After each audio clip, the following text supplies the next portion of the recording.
Hello दोस्तों, मैं पंकज करण बोल रहा हूँ कैलिफोर्निया से। एंड आज मैं इस वीडियो में एक कंडीशन के बारे में बात करूँगा। उसका नाम है मास्ट सेल एक्टिवेशन सिंड्रोम। ये क्या इसमें कुछ लक्षण ऐसे होते हैं, ज़्यादा लोग डायग्नोसिस करने में इसमें काफ़ी परेशानी होती है। क्या आपको बार बार एलर्जी जैसी समस्या होती है, जिसमें लाल चकत्ते, पीत दर्द, सिर का चकराना और अचानक दिल की धड़कन तेज हो जाती है और एलर्जी टेस्ट हमेशा नॉर्मल आता है? इसका कारण हो सकता है mast cell activation syndrome. Mast cell है क्या? मास्ट सेल हमारी इम्यून सिस्टम की एक खास कोशिका है। यह हमारी त्वचा, फेफड़ों, आंतों और रक्त और ब्लड में पाई जाती है। ज़रूरत पड़ने पर यह हिस्टामिन और अन्य रसायन केमिकल्स छोड़ती हैं, जिससे इन्फेक्शन को फाइट करने में या घाव को भरने में मदद मिलती है। ठीक है, लेकिन ये mast cell activation syndrome MCAS बोलते हैं। ये कोशिकाएं, ये सेल्स जो हैं, बिना कारण और ज़्यादा मात्रा में सक्रिय हो जाती है, तो उसके वजह से ये प्रॉब्लम होता है। तो मैं उसके बारे में बात करना चाहता हूँ। अगर लक्षण क्या होंगे, इसका सिम्टम्स क्या होगा? स्किन में, त्वचा में खुजली होगी, लालिमा होगी, सूजन होगा, पाचन तंत्र में पेट दर्द होगा, डायरिया होगा, उल्टी होगा, दिल और रक्तचाप जो ब्लड प्रेशर है उसमें चक्कर होगी, बेहोशी हो सकता है और धड़कनें तेज हो सकती है। फेफड़े में, लंग्स में सांस का फूलना हो जाता है, जैसे आपको आजमा में होता है, बिकॉज ब्रोंकोस्पाज्म हो जाता है।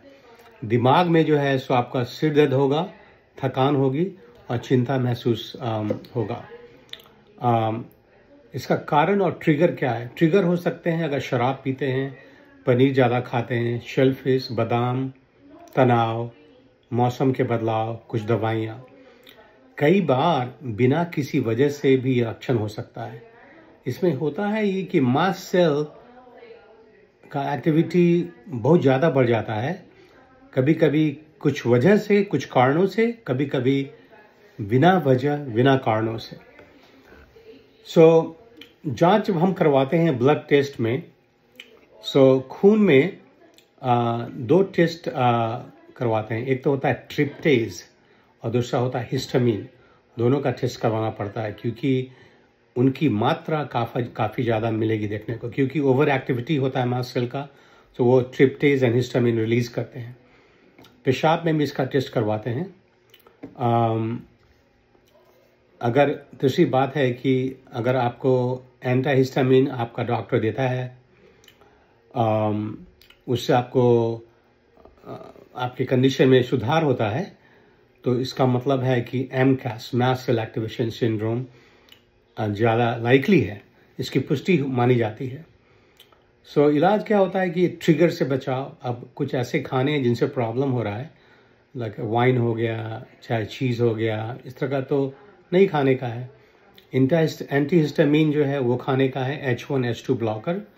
मास्ट सेल स्टेबलाइजर आता है जिसको क्रोमोलिन बोलते हैं और कीटोटिफेन बोलते हैं। दो तरह का दवाइयाँ लेते हैं। और लिकोट्रीन ब्लॉकर होता है जिसको मॉन्टेलुकास बोलते हैं, सिमुलेर। वो जो है इस्तेमाल करना पड़ता है। और दूसरी बात है कि ये जो इपिनेफ्रिन इंजेक्शन भी साथ में रखना जरूरी है, क्योंकि कभी कभी सिम्टम्स बहुत ज़्यादा आता है और लोग पास आउट कर जाते हैं। तो इस तरह के एलर्जी लाइक का सिम्टम जिसको होता है एनाफाइलैक्सिस, उस तरह का सिम्टम्स होने लगता है। दूसरी बात है कि जीवन शैली में बदलाव जरूरी है, तनाव को कम करें। MCAS जो है मास्ट सेल एक्टिवेशन सिंड्रोम, कोई अस्थायी इलाज नहीं, लेकिन सही पहचान और प्रबंधन से जीवन सामान्य हो सकता है। जागरूक रहें, सही डॉक्टर से सलाह लें। And thank you for watching. मेरा नाम पंकज करण है। मैं ओरिजिनली रांची का रहने वाला हूँ, कैलिफोर्निया में पिछले 30 सालों से हूँ। Thank you.